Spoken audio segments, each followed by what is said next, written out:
ಇನ್ನು ಲೋಕಸಭಾ ಚುನಾವಣೆಗೆ ಸಂಬಂಧಪಟ್ಟ ಹಾಗೆ ಫಲಿತಾಂಶ ಬಂದು ಇನ್ನೂ ಒಂದು ತಿಂಗಳು ಕಂಪ್ಲೀಟ್ ಆಗಿಲ್ಲ. ಇದರ ಮಧ್ಯೆ ಈಗ ಶಿಗ್ಗಾವಿ, ಸಂಡೂರು ಹಾಗೆ ಚನ್ನಪಟ್ಟಣ ವಿಧಾನಸಭಾ ಕ್ಷೇತ್ರಗಳಿಗೆ ಉಪಚುನಾವಣೆ ನಡೀಬೇಕಿದೆ. ಈ ಕ್ಷೇತ್ರಗಳ ಟಿಕೆಟ್ ಪಡೆಯೋದಕ್ಕೆ ಕಾಂಗ್ರೆಸ್ ಹಾಗೆ ಮೈತ್ರಿ ಪಕ್ಷಗಳಲ್ಲಿ ಭಾರೀ ಪೈಪೋಟಿ ನಡೀತಾ ಇದೆ. ಆದರೆ ಬೊಂಬೆ ನಗರಿ ಖ್ಯಾತಿಯ ಚನ್ನಪಟ್ಟಣದ ಅಖಾಡ ಹೆಚ್ಚು ಸದ್ದು ಮಾಡ್ತಾ ಇದೆ.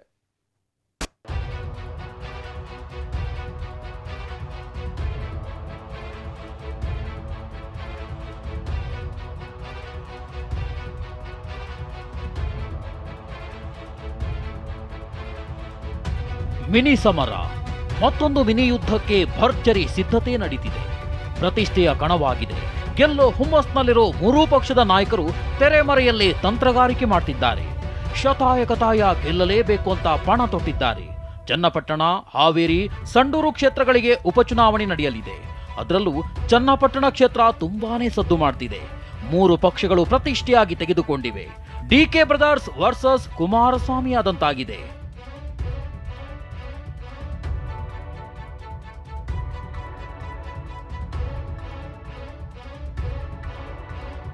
ಚನ್ನಪಟ್ಟಣ ಸಾಮ್ರಾಜ್ಯಾಧಿಪತಿಯಾಗೋಕೆ ಜೋರಾಯಿತು ಫೈಟ್.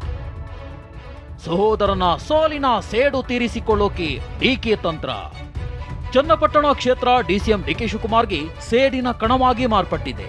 ಯಾಕಂದ್ರೆ ಲೋಕಸಭೆ ಚುನಾವಣೆಯಲ್ಲಿ ತಮ್ಮ ಡಿಕೆ ಸುರೇಶ್ ಸೋಲಿನಿಂದ ಡಿಕೆ ಬ್ರದರ್ಸ್ಗೆ ಹಿನ್ನಡೆಯಾಗಿದೆ. ಇದೀಗ ಇದನ್ನೇ ಸವಾಲಾಗಿ ಸ್ವೀಕರಿಸಿರೋ ಡಿಸಿಎಂ ಡಿಕೆಶಿ ಲೋಕಸಭೆ ಚುನಾವಣೆಯಲ್ಲಾದ ಅವಮಾನವನ್ನ ಅದೇ ನೆಲದಿಂದ ಮತ್ತೆ ತೀರಿಸಿಕೊಳ್ಳೋಕೆ ಪಣ ತೊಟ್ಟಿದ್ದಾರೆ. ಜನಸ್ಪಂದನ ಕಾರ್ಯಕ್ರಮದ ಹೆಸರಿನಲ್ಲಿ ಡಿಕೆ ಒಂದ್ ರೌಂಡ್ ಚನ್ನಪಟ್ಟಣ ಬೈ ಎಲೆಕ್ಷನ್ ತಯಾರಿಗೆ ಚಾಲನೆ ನೀಡಿದ್ದಾರೆ.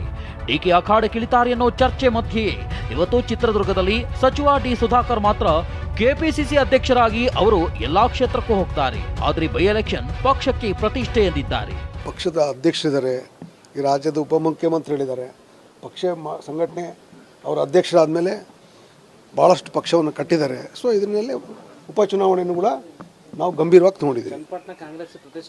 ಮೂರು ಕ್ಷೇತ್ರಗಳು ಪ್ರತಿಷ್ಠೆನೇ ನಮಗೆ. ಮತ್ತೊಂದೆಡೆ ಡಿಕೆ ಬ್ರದರ್ಸ್ಗೆ ಮತ್ತೊಂದು ಸೋಲಿನ ರುಚಿ ತೋರಿಸುವ ತವಕದಲ್ಲಿರೋ ಮೈತ್ರಿ ನಾಯಕರು ಮಾಸ್ಟರ್ ಪ್ಲಾನ್ಗೆ ಮುಂದಾಗಿದ್ದಾರೆ.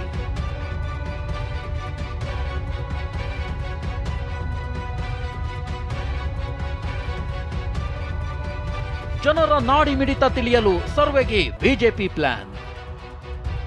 ಸರ್ವೆ ರಿಪೋರ್ಟ್ ಆಧರಿಸಿ ಅಭ್ಯರ್ಥಿ ಕಣಕ್ಕಿಳಿಸೋಕೆ ತಂತ್ರ. ಡಿಸಿಎಂ ಡಿಕೆ ಶಿವಕುಮಾರ್ ಅಲರ್ಟ್ ಆಗ್ತಿದ್ದಂತೆ ಇತ್ತ ಕಮಲದಳ ನಾಯಕರು ಫುಲ್ ಆಕ್ಟಿವ್ ಆಗಿದ್ದಾರೆ. ಸರ್ವೆಯ ಮೂಲಕ ಜನರ ನಾಡಿ ಮಿಡಿತ ತಿಳಿದುಕೊಳ್ಳೋಕೆ ಬಿಜೆಪಿ ಪ್ಲಾನ್ ಮಾಡಿದೆ. ಚನ್ನಪಟ್ಟಣದಲ್ಲಿ ಜೆಡಿಎಸ್ ಪರ ಅಲೆ ಇದೆಯೋ ಬಿಜೆಪಿ ಪರ ಅಲೆ ಇದೆಯೋ ಎಂದು ತಿಳಿಯೋಕೆ ಸರ್ವೆಗೆ ಮುಂದಾಗಿದ್ದಾರೆ. ಯಾಕಂದ್ರೆ ಚನ್ನಪಟ್ಟಣ ಕ್ಷೇತ್ರದ ಮಾಜಿ ಶಾಸಕರು ಆಗಿರುವ ವಿಧಾನ ಪರಿಷತ್ ಸದಸ್ಯ ಸಿಪಿ ಯೋಗೇಶ್ವರ್ ಬಿಜೆಪಿ ಚಿಹ್ನೆಯಡಿ ಮೈತ್ರಿ ಅಭ್ಯರ್ಥಿಯಾಗಲು ಪ್ರಯತ್ನ ನಡೆಸಿದ್ದಾರೆ. ಆದರೆ ಕ್ಷೇತ್ರವನ್ನ ಉಳಿಸಿಕೊಳ್ಳುವಂತೆ ಕುಮಾರಸ್ವಾಮಿಯ ಮೇಲೆಯೇ ಜೆಡಿಎಸ್ ಕಾರ್ಯಕರ್ತರು ಒತ್ತಡ ಹಾಕಿದ್ದಾರೆ. ಹಾಗಾದ್ರೆ ದಳಪತಿಗಳ ಪ್ಲಾನ್ ಏನಿದೆ ಅನ್ನೋದು ನೋಡೋದಾದ್ರೆ, ದೆಹಲಿಯಲ್ಲಿ ಹೈಕಮಾಂಡ್ ನಾಯಕರನ್ನ ಭೇಟಿಯಾದ ಸೈನಿಕ. ಬೈ ಎಲೆಕ್ಷನ್ ಕುರಿತು ಎಚ್ಡಿಕೆ ಜೊತೆಗೆ ಯೋಗೇಶ್ವರ್ ಮಾತುಕತೆ. ಈ ತನ್ಮಧ್ಯೆ ಇವತ್ತು ದಿಲ್ಲಿಗೆ ತೆರಳಿದ ಎಂಎಲ್ಸಿ ಯೋಗೇಶ್ವರ್ ಬಿಜೆಪಿ ಹೈಕಮಾಂಡ್ ನಾಯಕರು ಮತ್ತು ಕೇಂದ್ರ ಸಚಿವ ಕುಮಾರಸ್ವಾಮಿ ಜೊತೆಗೆ ಚನ್ನಪಟ್ಟಣ ಬೈ ಎಲೆಕ್ಷನ್ ಕುರಿತಂತೆ ಚರ್ಚಿಸಿದ್ದಾರೆ. ಈ ವೇಳೆ ಮಾತನಾಡಿರುವ ಸಿಪಿವೈ, ಜೆಡಿಎಸ್ ಚಿಹ್ನೆಯಡಿ ಸ್ಪರ್ಧಿಸಲು ನನಗೆ ಯಾರೂ ಹೇಳಿಲ್ಲ. ಸ್ಪರ್ಧೆ ಬಗ್ಗೆ ಎಚ್ಡಿಕೆ ಬಹುಪಾಲು ನಿರ್ಣಯ ಮಾಡ್ತಾರೆ. ಅವರ ಆಶೀರ್ವಾದ ಇಲ್ಲದೆ ಏನೂ ಆಗಲ್ಲ. ಚನ್ನಪಟ್ಟಣ ಮತದಾರರು ಎಚ್ಡಿಕೆ ಹಾಗೂ ನನ್ನ ಮೇಲೆ ವಿಶ್ವಾಸವಿಟ್ಟಿದ್ದಾರೆ ಅಂತ ಹೇಳುತ್ತಾ ಡಿಸಿಎಂ ವಿರುದ್ಧವೂ ವಾಗ್ದಾಳಿ ನಡೆಸಿದ್ದಾರೆ. ಸೂಕ್ತ ಅಭ್ಯರ್ಥಿ ಯಾರು ಅಂತೇಳಿ ಚರ್ಚೆ ಆಗಬೇಕು. ನನಗಂತದ್ದು ಇದರಲ್ಲಿ ಬಹುಪಾಲು ನಿರ್ಣಯವನ್ನು ಕುಮಾರಸ್ವಾಮಿ ಅವರು ಮಾಡಬೇಕಾಗತ್ತೆ. ಇಲ್ಲಿ ಬಿಜೆಪಿ ಮತ್ತು ಜೆಡಿಎಸ್ನ ಪ್ರಬಲ ಅಭ್ಯರ್ಥಿ ನಿಲ್ಲಿಸಬೇಕು. ವರಿಷ್ಠರು ಚರ್ಚೆ ಮಾಡಲಿ. ಕುಮಾರಸ್ವಾಮಿಯವರ ಆಶೀರ್ವಾದ ಅಭಿಪ್ರಾಯ ಇಲ್ಲದೆ ಅಲ್ಲೇನೋ ನಾವು ಇವತ್ತು ತೀರ್ಮಾನ ಮಾಡೋಕ್ಕಾಗೋದಿಲ್ಲ ಏಕಪಕ್ಷೀಯವಾಗಿ. ಇಬ್ಬರು ನಾಯಕರು ಕುಂತು ಚರ್ಚೆ ಮಾಡಿ ಏನು ತೀರ್ಮಾನ ಮಾಡ್ತಾರೆ ನೋಡೋಣ. ಶಿಗ್ಗಾವಿಯಲ್ಲಿ ಟಿಕೆಟ್ ಗಿಟ್ಟಿಸಲು ಭರ್ಜರಿ ಲಾಬಿ.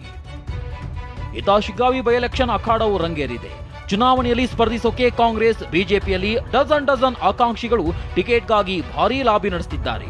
ಕಾಂಗ್ರೆಸ್ನಲ್ಲಿ ಸಿಎಂ ಸಿದ್ದರಾಮಯ್ಯ, ಡಿಸಿಎಂ ಡಿಕೆ ಬೆಂಬಲಿಗರು ಒತ್ತಡ ಹೇರ್ತಿದ್ದಾರೆ.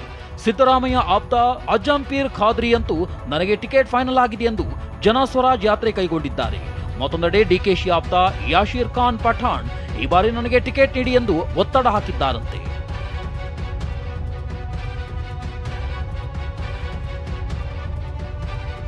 ಬೈ ಎಲೆಕ್ಷನ್ ಅಖಾಡ ರಂಗೇರ್ತಿದೆ. ಅಭ್ಯರ್ಥಿಗಳನ್ನ ಕಣಕ್ಕಿಳಿಸೋಕೆ ಒಂದೆಡೆ ತಂತ್ರಗಾರಿಕೆ ನಡೀತಿದ್ರೆ ಮತ್ತೊಂದೆಡೆ ಕಾಂಗ್ರೆಸ್ನಲ್ಲಿ ಟಿಕೆಟ್ಗಾಗಿ ಸಿಎಂ ಡಿಸಿಎಂ ಆಪ್ತರಿಂದಲೇ ಭಾರಿ ಲಾಬಿ ನಡೀತಿದೆ.